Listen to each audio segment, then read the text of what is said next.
अस्सलाम वालेकुम फ्रेंड्स, उम्मीद करती हूँ आप सब लोग खैरियत से होंगे। आज का हमारा टॉपिक है types of set, lecture number 4। आज हम सेट की वो टाइप्स डिस्कस करेंगे जो बेसिकली दो डिफरेंट सेट्स के दरमियान रिलेशन बता रही होती हैं। यहाँ पे आप देखें, हम जितनी भी टाइप्स डिस्कस करेंगे वो सब जो है वो रिलेशन के तौर पर ली जाती हैं। जैसे सबसे पहले जो टाइप हम देख रहे हैं वो है इक्वल सेट। इक्वल सेट में हम देखेंगे कि आया इक्वल सेट के अंदर हम देखेंगे कि जो दो सेट्स हैं उनके दरमियान जो रिलेशन है वो इक्वल है या नहीं है। इसके लिए मैं एग्जांपल लिखती हूँ कि सपोज़ हमारे पास एक सेट है इस तरह का, उसके बाद एक दूसरा सेट है बी।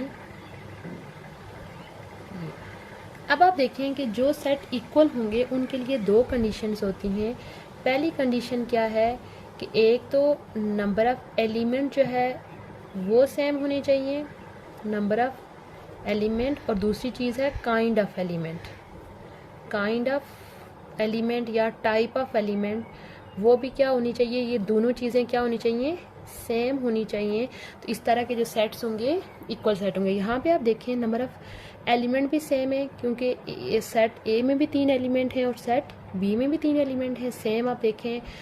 उसके अलावा जो काइंड है, यानी इसमें भी 1 2 3 और इसमें भी 1 2 3 आ रहा है। तो इस तरह के सेट्स को हम क्या बोलेंगे, इक्वल सेट, जिसमें नंबर ऑफ़ एलिमेंट्स और साथ में काइंड ऑफ एलिमेंट दोनों सेम हों। तो इन सेट को हम कैसे रिप्रेजेंट करते हैं, A is equal to B. ये है सेट की यानी कि पहली टाइप जो कि दो सेट्स के रिलेशन को बता रही है। उसके बाद दूसरा जो टाइप है जो कि सेट के रिलेशंस को बताती है वो है इक्विवेलेंट सेट।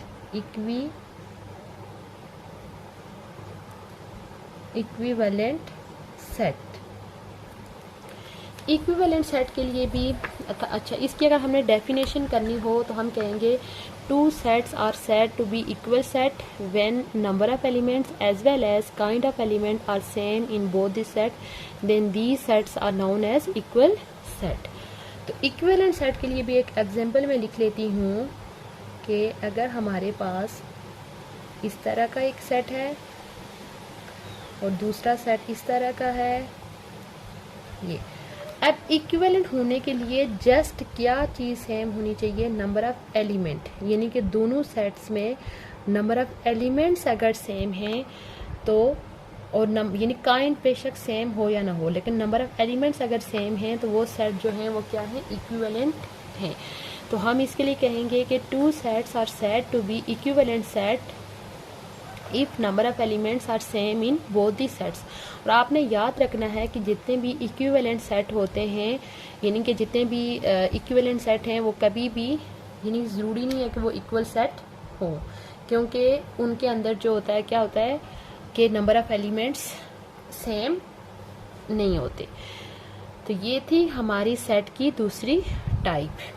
अच्छा, अब उसके बाद सेट की जो तीसरी टाइप है, यानी कि इक्वल सेट, जो जितने भी इक्वल सेट हैं वो इक्विवेलेंट हो सकते हैं, बट तमाम इक्विवेलेंट सेट जो हैं वो इक्वल सेट नहीं होते। अच्छा, उसके बाद थर्ड वन जो टाइप है वो है ओवरलैपिंग सेट।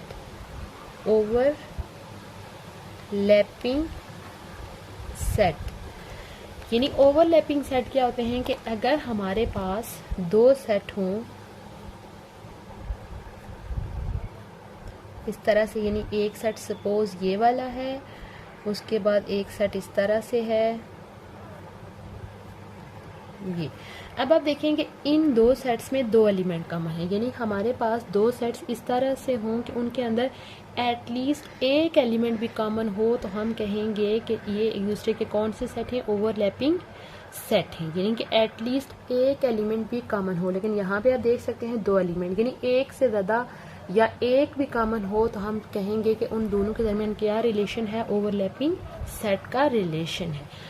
अच्छा, उसके बाद फोर्थ वन टाइप है डिसजॉइंट सेट।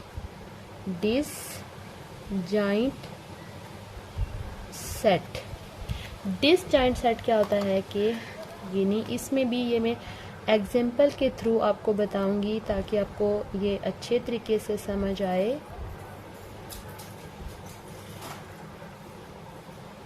यहाँ पे आप देखें कि मैंने दो सेट्स ऐसे लिखे हैं जिनके दरमियान कोई भी एलिमेंट कॉमन नहीं है, यानी कि कोई से दो सेट ऐसे जिनके दरमियान कोई भी एलिमेंट कॉमन ना हो, तो इन दोनों का जो रिलेशन है हम क्या कहेंगे, इनका रिलेशन क्या है, डिसजॉइंट सेट का है।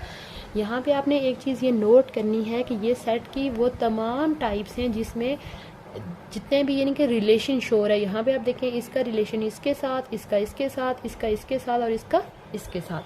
इससे पिछले लेक्चर में हमने वो टाइप्स डिस्कस की थी जिनको हम अकेले एक्सप्लेन कर पाते हैं, यानी कि वो रिलेशन शो नहीं कर रहे होते। अच्छा, उसके बाद सेट की पांचवी टाइप है सबसेट। सबसेट के लिए भी पहले मैं एग्जांपल लिखूंगी, फिर उसको एक्सप्लेन करूंगी। सपोज हमारे पास एक सेट है इस तरह से, उसके बाद दूसरा सेट है ये। यहाँ पे आप देखें कि ये जो सेट बी है उसके तमाम एलिमेंट जो हैं वो सेट ए का भी हिस्सा है।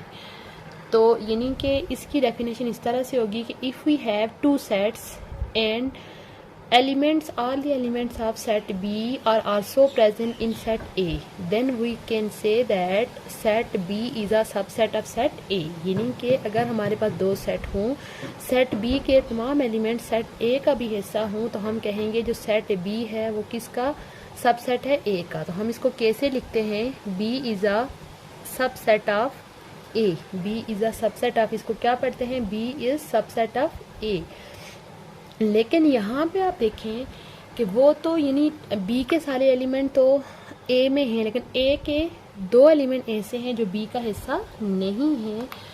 तो ए का वापस बी के साथ क्या रिलेशन है, वो होती है सेट की 6-1 टाइप, जिसको बोलते हैं सुपर सेट।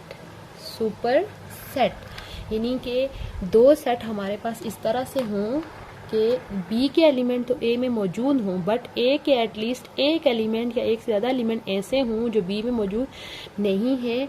तो ए का वापस बी के साथ क्या रिलेशन है, हम कहेंगे A is superset of set B. यानी ए यहाँ पे क्या है, सेट बी का सुपर सेट है।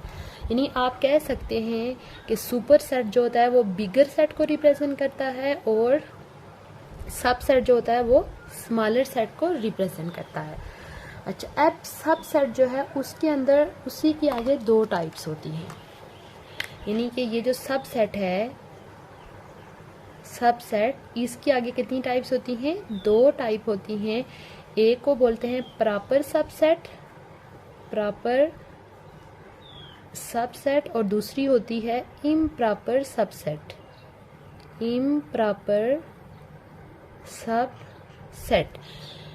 जैसे इसके लिए भी मैं एग्जांपल लिखती हूँ, तब आपको ये ज़्यादा क्लियर होगा कि सपोज हमारे पास एक सेट है ए, बी और सी, और यहाँ पे एक सेट है ए, बी, सी, डी, ई। अब आप यहाँ पे देखें ए के सारे एलिमेंट जो हैं वो बी का भी हिस्सा हैं, तो हम कहेंगे ए जो है वो बी का क्या है, प्रॉपर सबसेट है। तो इसको हम लिखते हैं ए इस तरह से, यानी कि ये इसके लिए प्रॉपर सबसेट के लिए हम ये सिंबल यूज़ करते हैं इस तरह से।